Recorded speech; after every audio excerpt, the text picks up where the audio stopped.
Welcome to our channel. Today we how to authorize your OneDrive for Adobe Project Sync easy tutorial step by step clearly. To start, open your Adobe application on your computer. Navigate to the menu bar at the top of the screen. Click on Edit if you're using Windows or Adobe on a Mac. Select Preferences from the drop-down menu. In the Preferences window, locate and click on the Sync option. Look for the Adobe Cloud section within Sync Settings. Here, you will find the option to connect to OneDrive. Click on the button that allows you to authorize OneDrive. A new window will open prompting you to sign in to your OneDrive account. Enter your OneDrive credentials and click Sign In. Follow any additional prompts to allow access to your files. Once authorized, you will see your OneDrive listed in the sync settings. You may need to choose specific folders or files you want to sync.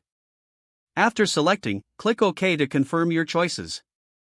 Now, your Adobe projects will start syncing with your OneDrive. You can check the sync status in the same Sync Settings panel. Make sure everything is working by creating a sample project and saving it. Once saved, navigate to your OneDrive to confirm the file appears there. That's it. Your OneDrive is now authorized for Adobe Project Sync. If the page does not load, refresh the browser or try again in a private or incognito window. Make sure you are using the correct email address, then retype it carefully to avoid small typos. If your password is not accepted, use the reset option and create a new strong password you can remember.